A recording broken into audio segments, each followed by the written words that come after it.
एक बार फिर से स्वागत है आप सभी का मंडी.com में। और अब वक्त हो गया हमारी खास पेशकश खेती के सिकंदर का। सहकारिता केवल एक आर्थिक मॉडल नहीं है, बल्कि ये एक सामाजिक आंदोलन है जो हर नागरिक को सम्मान, अवसर और आत्मनिर्भरता का रास्ता दिखाता है। भारत में सहकारिता ने साबित कर दिया है कि जब हम मिलकर काम करते हैं तो कोई भी बाधा हमें रोक नहीं सकती। आइए मंडी.com की इस खास रिपोर्ट में देखते हैं सहकारिता की शक्ति जो हर व्यक्ति को समृद्धि और सम्मान का हक देती है।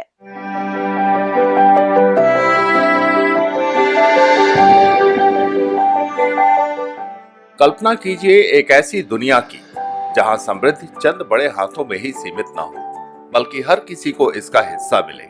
एक ऐसी दुनिया जहां हर व्यक्ति की मेहनत की कद्र हो और वो आर्थिक रूप से आत्मनिर्भर हो। खासकर समाज के कमजोर वर्गों का शोषण रोकने और उनका सामाजिक आर्थिक विकास सुनिश्चित करने के लिए महत्वपूर्ण बदलाव। पूरी दुनिया में एकता, सहयोग और समानता की सोच सहकारिता का सिद्धांत है। समानता, सहयोग और एकता के तहत पिछले लगभग 130 सालों से सहकारिता ने दुनिया भर में अपनी पहचान बनाई है और अब इस क्रांति का केंद्र बन चुका है भारत। सचमुच भारत एक ऐसा देश है जहां सहकारिता न सिर्फ एक आर्थिक मॉडल है, बल्कि एक परंपरा भी है। दुनिया के लिए कोऑपरेटिव्स एक मॉडल है, लेकिन भारत के लिए कोऑपरेटिव्स संस्कृति का आधार है, जीवन शैली है। हमारे वेदों ने कहा है, संगच्छध्वम संवदध्वम, यानी हम सब एक साथ चलें, एक जैसे बोल बोले। हमारे यहां फैमिली सिस्टम का भी यही आधार है और यही तो कोऑपरेटिव्स का भी मूल है। सहकार के इसी भाव के साथ भारतीय सभ्यता फली फूली है।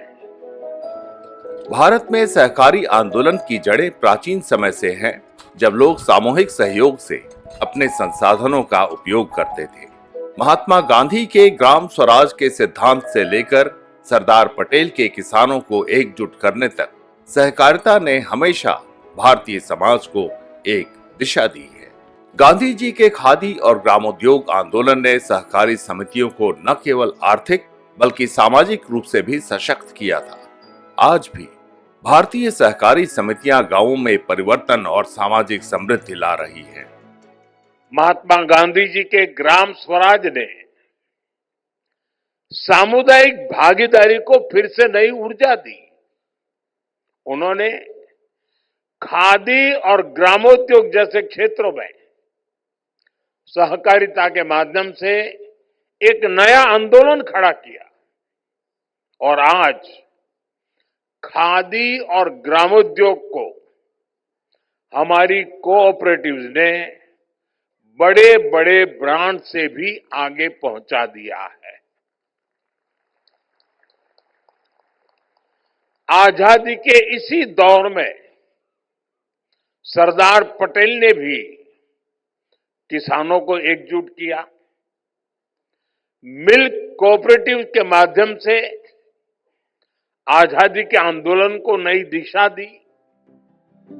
भारत इस आंदोलन का केंद्र बन चुका है, जहां सहकारिता न सिर्फ एक व्यापारिक व्यवस्था है, बल्कि समाज के हर वर्ग की ताकत और एकता का प्रतीक है।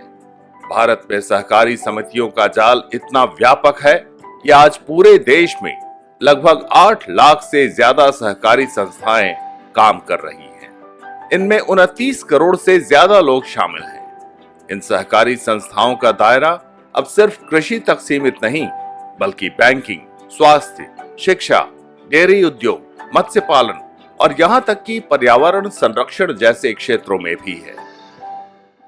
भारत में आज 8 लाख यानी 800,000 सहकारी समितियां हैं। यानी दुनिया की हर चौथी सहकारी समिति आज भारत में है। और संख्या ही नहीं, इनका दायरा भी उतना ही विविध है, उतना ही व्यापक है। ग्रामीण भारत के करीब 98% हिस्से को कोऑपरेटिव्स कवर करती हैं। प्रधानमंत्री नरेंद्र मोदी के नेतृत्व में भारत सरकार ने सहकारिता क्षेत्र में कई महत्वपूर्ण सुधार किए हैं। सहकारी संस्थाओं के लिए उदार नीतियां बनाई गई हैं ताकि उन्हें पूंजी जुटाने में आसानी हो। इसके अलावा सहकारिता कानून में बदलाव किए गए हैं ताकि इन संस्थाओं को और प्रतिस्पर्धी और प्रभावी बनाया जा सके। केंद्र और राज्य सरकारों के सहयोग से सहकारी समितियों को एक स्थिर और संरचित माहौल दिया गया है जिससे वे प्रभावशाली बन सके। कोऑपरेटिव की स्पिरिट ये सबसे महत्वपूर्ण है। यही कोऑपरेटिव स्पिरिट ही इस मूवमेंट की प्राण शक्ति है। ये सहकार की संस्कृति से आती है।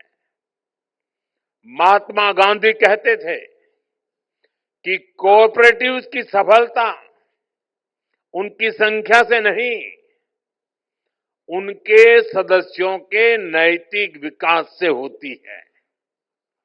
जब नैतिकता होगी तो मानवता के हित में ही सही फैसले होंगे।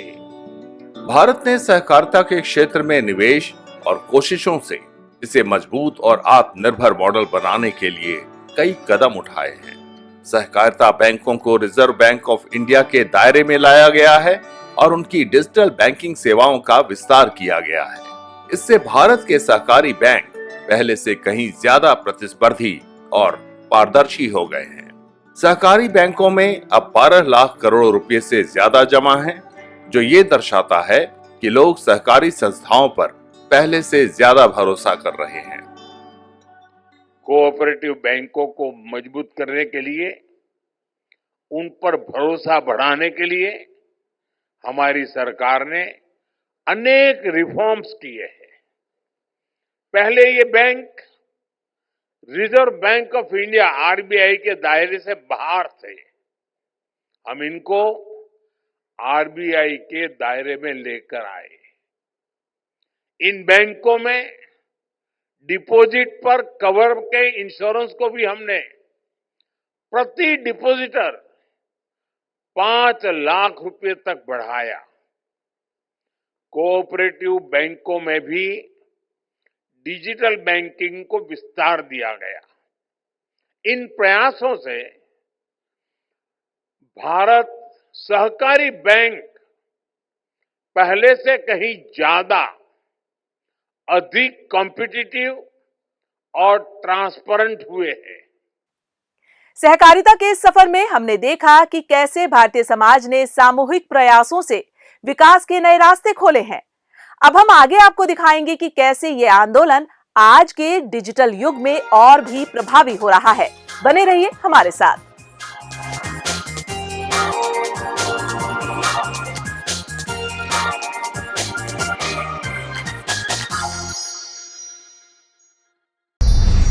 जाति, क्षेत्र और वर्ग आधारित अंतर को पाटने में सहकारी समितियों ने अभूतपूर्व उपलब्धियां अर्जित की हैं।